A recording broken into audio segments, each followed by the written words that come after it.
Hi guys, welcome to ജുബോട്ട്. രണ്ടാമത്തെ chapter ആയിട്ടുള്ള കളക്ഷൻ ഓഫ് ഡാറ്റ. ഈ ചാപ്റ്ററിൽ നിന്ന് നിർബന്ധമായും പഠിച്ചിരിക്കേണ്ട ചോദ്യങ്ങളാണ് നമ്മൾ ഈ ഒരു വീഡിയോയിൽ ഡിസ്കസ് ചെയ്യുന്നത്. അപ്പോൾ ദാ ആദ്യത്തെ ക്വസ്റ്റ്യൻ നോക്കിക്കേ. First one, what are the difference between investigation and enumeration? എന്യൂമറേഷനും ഇൻവെസ്റ്റിഗേഷനും തമ്മിലുള്ള ഡിഫറൻസ് എന്ത്? എടാ, ഇൻവെസ്റ്റിഗേഷൻ എന്ന് പറഞ്ഞാൽ actually it is a process. ആ പ്രോസസ്സിൽ എന്തൊക്കെ ഇൻക്ലൂഡ് ചെയ്യാന്നുള്ളത് മനസ്സിലാക്കി വെച്ചാൽ മതി. അതായത് collection, classification, presentation, analysis and interpretation of data. ഒരു ഡാറ്റ കിട്ടിയിട്ടുണ്ടെങ്കിൽ അതിന്റെ കളക്ഷൻ മുതൽ ഇന്റർപ്രിട്ടേഷൻ വരെയുള്ള എല്ലാ കാര്യങ്ങളും എന്തിൽ ഇൻക്ലൂഡഡ് ആണ്? ഇൻവെസ്റ്റിഗേഷനിൽ ഇൻക്ലൂഡഡ് ആണ്. അങ്ങനെയെങ്കിൽ എന്യൂമറേഷൻ എന്ന് പറഞ്ഞിട്ടുണ്ടെങ്കിൽ ആ ഡാറ്റ കളക്ട് ചെയ്യുന്ന പ്രോസസ്സില്ലേ, അത് മാത്രമാണ് എന്ത്? എന്യൂമറേഷൻ എന്ന് പറഞ്ഞത്. ഇൻവെസ്റ്റിഗേഷനിൽ എന്തൊക്കെ പെടും? ആ കളക്ഷൻ പെടും, അതിന്റെ ക്ലാസിഫിക്കേഷൻ പെടും, പ്രസന്റേഷൻ പെടും, അനാലിസിസ് പെടും, ഇന്റർപ്രിട്ടേഷൻ പെടും, എല്ലാം വരും. ആൻഡ് എന്യൂമറേഷനിൽ എന്താ? Collection of data for investigation. ഇൻവെസ്റ്റിഗേഷന് വേണ്ടിയുള്ള ആ ഡാറ്റ കളക്ഷനാണ് എന്ത് പറയാ? എന്യൂമറേഷൻ എന്ന് പറയാം. ഇനി രണ്ട് പേരും കൂടി പരിചയപ്പെടുത്തി തരാം. ഒന്നാമത്തെ പേരെന്ന് പറയുന്നത് ഇൻവെസ്റ്റിഗേറ്റർ. എന്താ ഇൻവെസ്റ്റിഗേറ്റർ എന്ന് പറഞ്ഞാൽ? ഇൻവെസ്റ്റിഗേഷൻ നടത്തുന്ന ആൾ ആരാണോ അതാണ് ഇൻവെസ്റ്റിഗേറ്റർ. രണ്ടാമത്തെ എന്യൂമറേഷൻ നടത്തുന്ന ആൾ ആരാണോ അതാണ് എന്ത്? എന്യൂമറേറ്റർ. ഓക്കെ, അപ്പോൾ ഈ രണ്ട് പേര് കൂടി ഒന്ന് അറിഞ്ഞു വെക്കുക. നിങ്ങൾ പല സ്ഥലത്തും കാണാൻ ചാൻസ് ഉള്ളതായിരിക്കും. ഇൻവെസ്റ്റിഗേറ്റർ എന്ന് പറഞ്ഞാൽ ഇൻവെസ്റ്റിഗേഷൻ നടത്തുന്ന ആൾ, എന്യൂമറേറ്റർ എന്ന് പറഞ്ഞാൽ എന്യൂമറേഷൻ നടത്തുന്ന ആൾ. ഓക്കെ, സെറ്റ് അല്ലേ? പ്രശ്നമൊന്നുമില്ലല്ലോ. അപ്പോൾ കൃത്യമായിട്ട് പഠിച്ചു വെക്കുക. ആൻഡ് അടുത്തത്, classify the following variable discrete and continuous. Variables രണ്ട് ടൈപ്പ് ഉണ്ട്. ക്വാളിറ്റേറ്റീവ് വേരിയബിളും ഉണ്ട്, ക്വാണ്ടിറ്റേറ്റീവ് വേരിയബിളും ഉണ്ട്. ക്വാളിറ്റേറ്റീവ് വേരിയബിൾ എന്ന് പറഞ്ഞിട്ടുണ്ടെങ്കിൽ നമ്മുടെ ഇന്റലിജൻസ്, അതേപോലെ തന്നെ കളർ, സെക്സ്, ഇങ്ങനത്തെ കാര്യങ്ങളൊക്കെ. ക്വാണ്ടിറ്റേറ്റീവ് വേരിയബിൾ എന്ന് പറഞ്ഞാൽ സംതിങ് റിലേറ്റഡ് ടു നമ്പർ വെച്ച് നമുക്ക് പറയാൻ പറ്റുന്നത് height, weight, area, number of members in a family, ഇങ്ങനത്തെ കാര്യങ്ങൾ. ആ ക്വാണ്ടിറ്റേറ്റീവ് വേരിയബിളിൽ തന്നെ നമ്മൾ രണ്ടായിട്ട് സ്പ്ലിറ്റ് ചെയ്തിട്ടുണ്ട്, ഡിസ്ക്രീറ്റ് വേരിയബിളും കണ്ടിന്യൂസ് വേരിയബിളും. അപ്പോൾ എന്താ ഡിസ്ക്രീറ്റ്, എന്താ കണ്ടിന്യൂസ് എന്നുള്ളതാണ് കൃത്യമായിട്ട് പറയാൻ പോകുന്നത്. ഡിസ്ക്രീറ്റ് എന്ന് പറഞ്ഞാൽ നിങ്ങൾ ഇത്ര മനസ്സിലാക്കി വെച്ചാൽ മതി. ഡിസ്ക്രീറ്റ് എന്ന് പറഞ്ഞാൽ നമുക്ക് കൗണ്ട് ചെയ്യാൻ പറ്റുന്നതായിരിക്കും ഡിസ്ക്രീറ്റ് വരിക. കൗണ്ടബിളെ. അപ്പൊ അങ്ങനെയാണ് ഇതിൽ കൗണ്ട് ചെയ്യാൻ പറ്റുന്നത്. നിങ്ങൾ നോക്ക്, ഹൈറ്റും ഇങ്കോ ഒക്കെ കണ്ടിന്യൂസിലാണ് വരിക. ഇങ്കോം ഹൈറ്റും ഇതൊക്കെ എന്താ? കണ്ടിന്യൂസ് വേരിയബിൾ ആണ്. ബട്ട് നോക്ക്, numbers of petals in a flower, ഒരു ഫ്ലവറിലുള്ള പെറ്റൽസ്, അതായത് ഇതളുകൾ, numbers of members in a family, ഇതൊക്കെ നമുക്ക് കൗണ്ട് ചെയ്ത് ഒരു എണ്ണായിട്ട് പറഞ്ഞു കൊടുത്തൂടെ? അതുകൊണ്ട് അത് നമ്മൾ ഡിസ്ക്രീറ്റ് ആയിട്ട് പറയാം. Number of members in family, അതേപോലെ തന്നെ number of petals in a flower. ഇതൊക്കെയാണ് എന്തിന് എക്സാമ്പിൾ? ഡിസ്ക്രീറ്റിന്. അപ്പോൾ മറന്നു വരുത് കേട്ടോ. നമ്പർ ഓഫ് എന്ന് പറഞ്ഞു വരുന്നതൊക്കെ അധികം എന്തായിരിക്കും? Discrete. Number of petals in a flower. Okay, അപ്പോൾ അതാ ഈ ഒരു ഡിഫറൻസും കൃത്യമായിട്ട് മനസ്സിലാക്കി വെക്കണം. നമ്മൾ വേരിയബിൾസിനെ ക്വാണ്ടിറ്റേറ്റീവ് ആക്കുന്നുണ്ട്, ക്വാളിറ്റേറ്റീവ് ആക്കുന്നുണ്ട്. ക്വാണ്ടിറ്റേറ്റീവിൽ അത് രണ്ടാകുന്നുണ്ട്, കണ്ടിന്യൂസും ഡിസ്ക്രീറ്റും. റെഡി? ഇനി അടുത്തത് പ്രൈമറി ഡാറ്റ കളക്ഷൻ. ഡാറ്റ നമ്മൾ കളക്ട് ചെയ്യാൻ, കളക്ഷൻ ഓഫ് ഡാറ്റ എന്നല്ല ഈ ചാപ്റ്ററിന്റെ പേര്. ഡാറ്റ കളക്ട് ചെയ്യാൻ ഒരുപാട് മെത്തേഡ് ഉണ്ട്. പ്രൈമറി ഡാറ്റ കളക്ഷനും സെക്കൻഡറി ഡാറ്റ കളക്ഷനും. ആ രണ്ടെണ്ണവും തമ്മിലുള്ള ഡിഫറൻസ് നിങ്ങൾ മനസ്സിലാക്കി വെക്കണം. ഇനി ആദ്യം പ്രൈമറി ഡാറ്റ കളക്ഷന്റെ ഡിഫറെന്റ് മെത്തേഡ്സുകളാണ് നമ്മൾ പറയുന്നത്. വളരെ ഇമ്പോർട്ടന്റ് ആയുള്ളതാണ്. ഇതിലേതെങ്കിലും ഒന്ന് എന്തായാലും ചോദിക്കും. മോഡൽ എക്സാമിന് രണ്ടെണ്ണം ചോദിച്ചിരുന്നു. അതേപോലെ തന്നെ നിങ്ങൾക്ക് പബ്ലിക് എക്സാമിന് എക്സ്പെക്ട് ചെയ്യും. അപ്പോൾ ഇതിൽ 6 എണ്ണം ഉണ്ട്. 6 എണ്ണവും നിങ്ങൾ പഠിച്ചു വെക്കണം. ഏതാ ചോദിക്കാൻ നമുക്ക് പറയാൻ പറ്റൂല. ഇനിയിപ്പോൾ ഇങ്ങനെ തന്നെയാണ് ചോദിക്കുന്നതെങ്കിലും നിങ്ങൾക്ക് അത് കൃത്യമായിട്ട് എഴുതാൻ പറ്റണം. അപ്പോൾ ഇതിൽ 6 എണ്ണവും നമ്മൾ കൃത്യമായിട്ട് നോട്ട് ചെയ്യാൻ പോകണം. First, direct personal interview. അതായത് നമ്മൾ നടത്തുന്ന ഇൻവെസ്റ്റിഗേഷൻ വളരെ ചെറുതാണ്. ഇൻവെസ്റ്റിഗേറ്റർക്കും എന്യൂമറേറ്റർക്കും നമ്മളൊരു സ്പോട്ട് എൻക്വയറി നടത്തിക്കൊണ്ട്, ഇൻവെസ്റ്റിഗേറ്റർ ഓർ എന്യൂമറേറ്റർ കേട്ടോ, ഒരു സ്പോട്ട് എൻക്വയറി നടത്തിക്കൊണ്ട് നമ്മുടെ കാര്യങ്ങളൊക്കെ അറിയാൻ പറ്റുമെങ്കിൽ ആ മെത്തേഡാണ് ഡയറക്റ്റ് പേഴ്സണൽ ഇന്റർവ്യൂ. നോട്ട് ചെയ്യണേ. All informants personally can conduct spot enquiry. അതായത് the investigator or enumerator can access all the informants personally and conduct spot enquiry. നമ്മൾ നേരത്തെ പറഞ്ഞ കാര്യം തന്നെ, സ്പോട്ടായിട്ട് എൻക്വയറി നടത്താൻ പറ്റും. എല്ലാ ഇൻഫർമേഷനും അവർക്ക് കിട്ടുകയും ചെയ്യും. ഇൻവെസ്റ്റിഗേഷൻ വളരെ സ്മോൾ ആണെങ്കിൽ the direct personal interview is very better. Okay ആണല്ലോ, പ്രശ്നമൊന്നുമില്ല. അടുത്തത് ഇൻഡയറക്റ്റ് ഓറൽ ഇൻവെസ്റ്റിഗേഷൻ. ഒന്ന് ഡയറക്റ്റ് ആണെങ്കിൽ രണ്ടാമത്തത് ഇൻഡയറക്റ്റ് എന്ന് ആലോചിച്ചാൽ മതി. Indirect oral investigation. അവിടെ നിങ്ങൾ ശ്രദ്ധിക്കേണ്ട ഏറ്റവും പ്രധാനപ്പെട്ട പോയിന്റ് എന്ന് പറഞ്ഞിട്ടുണ്ടെങ്കിൽ, അവിടെ നമ്മൾ investigator may approach A third party. ഞാനാണ് ഇൻവെസ്റ്റിഗേഷൻ നടത്തുന്നതെങ്കിൽ ഞാൻ ഒരു തേർഡ് പാർട്ടിയെ അപ്രോച്ച് ചെയ്യും. നിങ്ങളുടെ നാട്ടിലൊരു പ്രശ്നം നടക്കുക, രണ്ടാൾ തമ്മിൽ ഭയങ്കരമായിട്ടുള്ള തർക്കം നടന്നു. പക്ഷെ ആ തർക്കത്തിനെ പറ്റി ഞാനൊരു പോലീസാണെങ്കിൽ ആ തർക്കത്തിനെ പറ്റി ഞാൻ നിങ്ങളോട് വന്ന് ചോദിക്കുന്നതിനേക്കാളും നല്ലത് അതിനെപ്പറ്റി കൃത്യമായിട്ട് ധാരണ അല്ല, ആ ഒരു തർക്കം നടക്കുന്നത് കണ്ട മൂന്നാമത്തെ ഒരാളായിരിക്കില്ലേ. അപ്പോൾ ഒരു തേർഡ് പാർട്ടിയെ നമ്മൾ എന്ത് ചെയ്യും? അവിടെ അപ്രോച്ച് ചെയ്യും. അതാണ് നമ്മൾ ആ തേർഡ് പാർട്ടി എന്നുള്ളത് കൊണ്ട് ഉദ്ദേശിക്കുന്നത്. ആ തേർഡ് പാർട്ടിയെ വിളിക്കുന്ന പേരാണ് വീറ്റ്നസ് കേട്ടോ. അപ്പോൾ ആ ഒരു കാര്യം കൂടി പ്രത്യേകം നോട്ട് ചെയ്യണം. Who is capable of giving sufficient information about the ഏതാണോ ആ കാര്യം അത്. ഇപ്പോൾ ഇവിടെ ഉള്ള ഒരു എക്സാമ്പിൾ എടുത്തത് ഒരു റെസിഡൻറ്റാണ്, ഒരു നാട്ടിലുള്ള ഒരു റെസിഡൻറ്റ് ഏരിയ ഉള്ള ഒരു പ്രശ്നമാണെന്ന് വിചാരിച്ചു. ആ റെസിഡൻസിനെ പറ്റി കൃത്യമായിട്ടുള്ള കാര്യങ്ങൾ പറഞ്ഞു തരാൻ പറ്റുന്ന ആളായിരിക്കണം ആര്, ആ തേർഡ് പാർട്ടി വിറ്റ്നസ് എന്ന് പറഞ്ഞാൽ.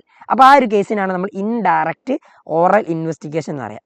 Okay, ready. അപ്പോൾ ഇവിടെ ഉള്ള റെസിഡൻറ്റ് എന്ന് പറയുന്നത് വേണമെങ്കിൽ നിങ്ങൾ ഒഴിവാക്കി കേട്ടോ. ഇവിടെ ഏതാണോ കാര്യം അത്, information about that things. Okay, ഇപ്പോൾ റെസിഡൻറ്റിനെ പറ്റി ആയതുകൊണ്ടാണ് ഇവിടെ റെസിഡൻറ്റ് എന്ന് ഇട്ടത് കേട്ടോ. നമ്മൾ അങ്ങനെ നടത്തുകയാണെങ്കിൽ. ഇനി അടുത്തത് ഡയറക്റ്റ് ഒബ്സർവേഷൻ. അതായത് ഇത് പ്രധാനമായിട്ട് യൂസ് ചെയ്യാറാന്നറിയടാ മാസ് മീഡിയ, അതായത് മീഡിയയും ജേർണലിസ്റ്റുകളൊക്കെ. നമ്മളൊരു മാച്ച് നടക്കാന്ന് വിചാരിച്ചു, ഒരു ക്രിക്കറ്റ് മാച്ച് നടക്കാന്ന് വിചാരിച്ചു. അതൊരു സ്റ്റേഡിയത്തിൽ പോയിട്ട് റിപ്പോർട്ട് ചെയ്യുന്നത് ആരാ? ജേർണലിസ്റ്റുകളല്ലേ, റിപ്പോർട്ടേഴ്സാണ്. സോ അതെന്ത് നമ്മളെ പ്രൈമറി ഡാറ്റ കളക്ഷൻ എക്സാമ്പിൾ ആയിട്ടാണ് വരുന്നത്? ഡയറക്റ്റ് ഒബ്സർവേഷൻ, നേരിട്ട് പോയി ഒബ്സർവ് ചെയ്തിട്ടുള്ള data collection, that is direct observation കേട്ടോ. സോ അപ്പോൾ അവിടെ നമുക്ക് ഒരുപാട് സെറ്റ് ഓഫ് ക്വസ്റ്റ്യൻസ് ഉണ്ടാവില്ല, കാര്യങ്ങളൊന്നും ഉണ്ടാവില്ല. എന്താണോ നമ്മൾ ഒബ്സർവ് ചെയ്യുന്നത് അതായിരിക്കും നമ്മളുടെ ഡാറ്റ ആയിട്ട് കിട്ടുക. Okay, the investigator collects data from what he observe. എന്താണോ അയാൾ ഒബ്സർവ് ചെയ്യുന്നത് അതായിരിക്കും നിങ്ങളുടെ ഡാറ്റ ആയിട്ട് കിട്ടുക. വളരെ സിമ്പിൾ ആയുള്ള കാര്യം. ഇനി ശ്രദ്ധിക്കേണ്ട വേറൊരു എക്സാമ്പിൾ, ഇത് പ്രധാനമായിട്ട് നടക്കുക നമ്മളെ ഫ്ലഡ് ഏരിയകളിൽ, അതേപോലെ എന്തെങ്കിലും ആക്സിഡൻറ്റ് നടന്ന സംഭവങ്ങൾ, അങ്ങനത്തെ അടുത്തൊക്കെയാണ് നമുക്ക് എന്തായാലും ഇത് യൂസ് ആയിട്ട് വരിക. അതായത് ഡയറക്റ്റ് ഒബ്സർവേഷൻ. നിങ്ങൾ മീഡിയ എന്ന് ആലോചിച്ചാൽ തന്നെ മതി, അപ്പം തന്നെ നിങ്ങൾക്ക് കൃത്യമായിട്ട് എഴുതാൻ കിട്ടും. അടുത്തത് ടെലിഫോൺ ഇൻ്റർവ്യൂ. അതായത് ചില കേസിൽ നമുക്ക് ഈ ഡയറക്റ്റ് ഒബ്സർവേഷനും അതേപോലെ തന്നെ നമ്മൾ പേഴ്സണൽ ഇൻ്റർവ്യൂ ഒന്നും പോസിബിൾ അല്ലാത്ത കേസ് വരും. ഞാനിപ്പോൾ നിങ്ങളോട് ഒരു വിവരം ചോദിച്ചറിയുകയാണെങ്കിൽ നിങ്ങൾ നാട്ടിലില്ല, പക്ഷേ എനിക്ക് പെട്ടെന്ന് ആ ഒരു ഡാറ്റ കളക്ട് ചെയ്ത് എനിക്ക് ആ ഇൻവെസ്റ്റിഗേഷൻ പൂർത്തിയാക്കണമെങ്കിൽ ഞാൻ എന്താ ചെയ്യുക? നിങ്ങളുടെ ഫോണിൽ വിളിക്കും. ചെറിയ ഇൻഫർമേഷൻ ആണ് നിങ്ങളുടെ അടുത്ത് നിന്ന് കിട്ടേണ്ടതെങ്കിൽ നിങ്ങൾ ഫോണിൽ വിളിച്ചാൽ പോരെ. അപ്പോൾ അങ്ങനെയുള്ളതാണ് എന്ത് ടെലിഫോൺ ഇൻ്റർവ്യൂ എന്ന് പറയുന്നത്. അതായത് നമുക്ക് face to face interaction possible അല്ലാത്ത കേസിൽ നമ്മൾ എന്ത് ചെയ്യും? ഇൻവെസ്റ്റിഗേറ്റർ ആയിട്ടുള്ള ഞാൻ അല്ലെങ്കിൽ നിങ്ങൾ ഡാറ്റ കളക്ട് ചെയ്യുന്നത് പേഴ്സണലി ആയിരിക്കും, ബട്ട് ഇൻഡയറക്ട്ലി ആയിരിക്കും. അപ്പോൾ in this case investigator collect data from informant indirectly but personally. Okay, അപ്പോൾ ഇതിൻ്റെ വേറൊരു പ്രത്യേകത കൂടെ, ലെസ് ടൈം കൺസ്യൂമിങ് ആണ് and cheaper than direct personal interview. നിങ്ങൾക്ക് വെറുതെ ഒരു ഫോൺ വിളിച്ചാൽ പോരെ, ആ ഫോൺ കോൾ ചെയ്യുന്നതിൻ്റെ അതിൻ്റെ ഒരു ചാർജ് മാത്രമല്ലേ ആവും, അല്ലാതെ നിങ്ങൾ നേരിട്ട് വന്ന് കാണേണ്ട ആവശ്യമില്ല, ഒരുപാട് ടൈമിൻ്റെ ആവശ്യമില്ല. അപ്പോൾ അത് വളരെ ഇമ്പോർട്ടൻ്റ് ആയുള്ളതാണ്. ആൻഡ് അടുത്തതാണ് ഏറ്റവും ഇമ്പോർട്ടൻ്റ് ആയുള്ളത്, ഇത് നിങ്ങൾ കൃത്യമായിട്ട് നോട്ട് ചെയ്ത് വെക്കണം. Mailed questionnaire and schedule. ക്വസ്റ്റ്യനെയറും ഷെഡ്യൂളും ഇമ്പോർട്ടൻ്റ് ആണ്, വളരെ ഇമ്പോർട്ടൻ്റ് ആണ്. ഇത് രണ്ടും, ക്വസ്റ്റ്യനെയറും ഷെഡ്യൂളും, ഇൻവെസ്റ്റിഗേറ്ററോ അല്ലെങ്കിൽ എന്യൂമറേറ്ററോ നടത്തുന്നതായിരിക്കും. ഇത് തമ്മിലുള്ള ഡിഫറൻസ് ആണ് നിങ്ങൾ ആദ്യം പഠിച്ചു വെക്കേണ്ടത്. നോക്കിക്കോ, the only difference between questionnaire and schedule is that ക്വസ്റ്റ്യനെയറിൽ ആൻസേഴ്സ് ഫിൽ ചെയ്യുന്നത് റെസ്പോണ്ടൻ്റ് ആയിരിക്കും. റെസ്പോണ്ടൻ്റ് എന്ന് പറഞ്ഞാൽ നിങ്ങൾ. അതേപോലെ തന്നെ ഷെഡ്യൂളിലാണെങ്കിൽ ആൻസേഴ്സ് ഫിൽ ചെയ്യുന്നത് എന്യൂമറേറ്റർ ആയിരിക്കും. ഈ ഒരു ഡിഫറൻസ് മാത്രം ആലോചിച്ച് വെച്ചാൽ മതി, ക്വസ്റ്റ്യനെയറും ഷെഡ്യൂളും. അത് നമുക്ക് ഡീറ്റെയിൽ ആയി അതിൻ്റെ ഡിഫറൻസ് പഠിച്ചു വെക്കാം കേട്ടോ. എങ്ങനെ സാർ? ക്വസ്റ്റ്യനെയർ ആണെങ്കിൽ ഞാൻ നിങ്ങൾക്ക് ഒരു സെറ്റ് ഓഫ് ക്വസ്റ്റ്യൻസ് നിങ്ങളുടെ കയ്യിലേക്ക് അയച്ചു തന്നു എന്ന് വിചാരിക്കുക, നിങ്ങളത് ഫില്ല് ചെയ്ത് തന്നാൽ മതി, തിരിച്ച് തന്നാൽ മതി. ഓക്കെ, നിങ്ങളാണ് ഫില്ല് ചെയ്യുക. ആൻഡ് അടുത്തത് ഷെഡ്യൂൾ ആണെങ്കിൽ ഞാൻ എന്യൂമറേറ്റർ, ഡാറ്റ കളക്ട് ചെയ്യുന്ന ആളെയാണ് എന്യൂമറേറ്റർ എന്ന് പറയാം. അയാൾ ആ ഡാറ്റ നിങ്ങൾക്ക് കൈ കൊണ്ടു തരണം, എന്നിട്ട് നിങ്ങളുടെ മുന്നിൽ അത് വായിച്ചിട്ട് അയാൾ വേണം അടയാളപ്പെടുത്താൻ. നിങ്ങളുടെ പേരെന്ത്? എൻ്റെ പേര് റഹ്മാൻ, മാർക്ക് ചെയ്തു. വയസ്സ് എത്ര? 39. അതൊക്കെ അയാൾ മാർക്ക് ചെയ്യണം. അങ്ങനെയാണെങ്കിലാണ് അതെന്താകുക? നിങ്ങളുടെ ഷെഡ്യൂൾ ആവുക. ഷെഡ്യൂളിൽ ആരായിരിക്കും ഇത് ഫില്ല് ചെയ്യുക? എന്യൂമറേറ്റർ. ക്വസ്റ്റ്യനെയറിൽ ആരാണ് ഫില്ല് ചെയ്യുക? റെസ്പോണ്ടൻറ്റ്. ആ ഒരു ഡിഫറൻസ് മനസ്സിലാക്കി വെക്കുക. ഇനി അടുത്തത് ഫോക്കസ് ഗ്രൂപ്പ് ഡിസ്കഷൻ എന്ന് പറഞ്ഞിട്ടുണ്ടെങ്കിൽ ഒന്നുമില്ല, ഒരു സ്മോൾ ഗ്രൂപ്പ് ഡിസ്കഷനാണ് ഗൈഡഡ് ബൈ ആൻ എക്സ്പേർട്ട് കേട്ടോ.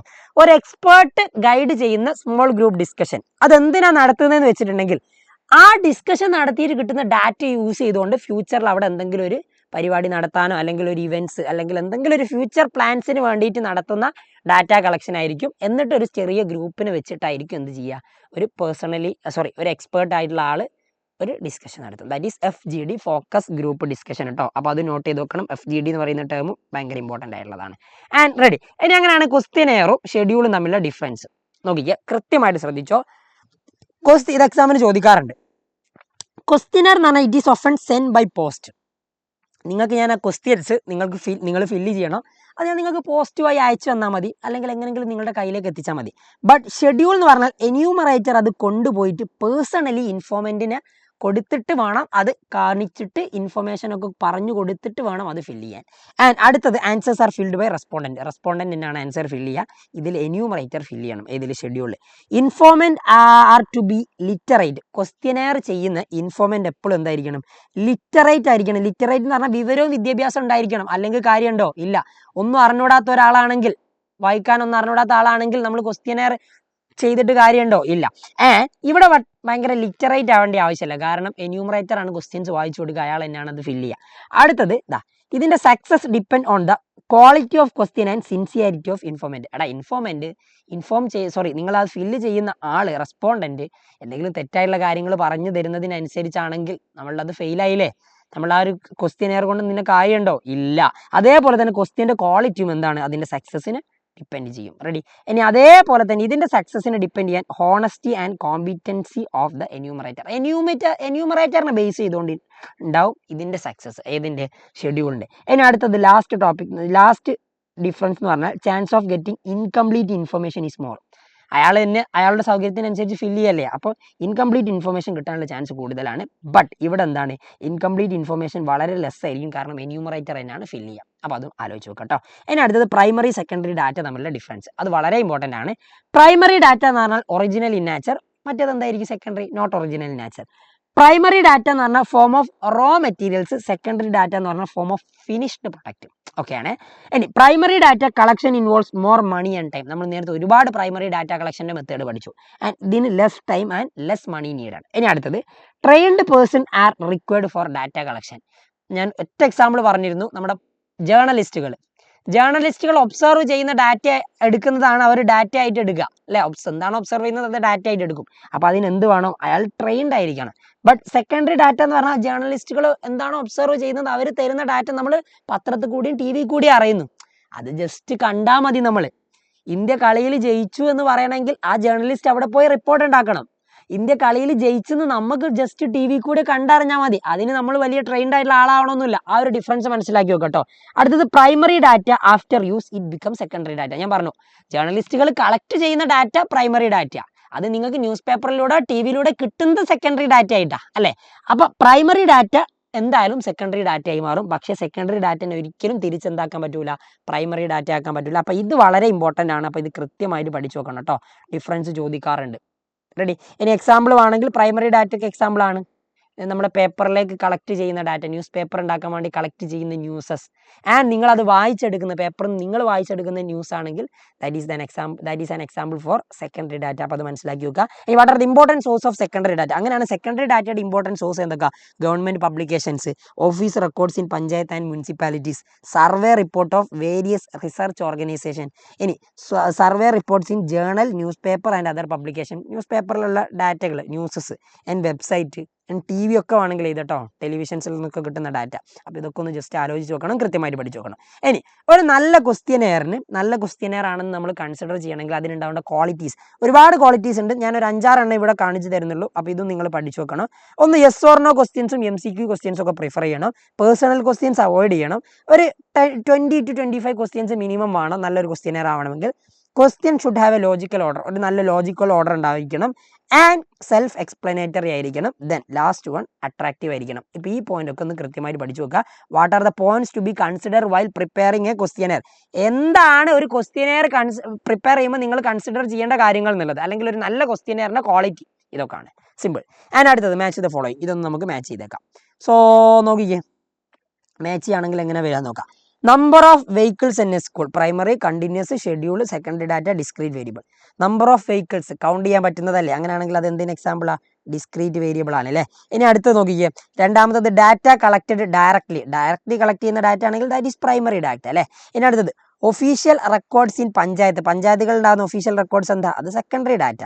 Answers are filled by enumerator ആണ് ഫിൽഡ് ചെയ്യുന്നതെങ്കിൽ ദാറ്റ് ഈസ് ഷെഡ്യൂൾ. ഓക്കെ ആണല്ലോ? കൃത്യമാണ്. അപ്പോൾ ഇതാ ഈ കാര്യങ്ങൾ മനസ്സിലാക്കി വെച്ചാൽ മതി. സിമ്പിൾ. Okay, ready. അപ്പോൾ ഇങ്ങനെ വൺ വേർഡ് ആയിട്ട് തന്നിട്ടുണ്ടെങ്കിലും അല്ലെങ്കിൽ നിങ്ങൾക്ക് മാപ്പ് ചെയ്യാൻ തന്നിട്ടുണ്ടെങ്കിലും ഒക്കെ കൃത്യമായിട്ട് നിങ്ങൾക്ക് ചെയ്യാൻ പറ്റണം. Okay, so ready. റെഡിയാണ്. സോ അങ്ങനെയാണെങ്കിൽ ഇത് അടുത്ത് നോക്കി, prepare A questionnaire for collecting information from person who where recovered from Nipah.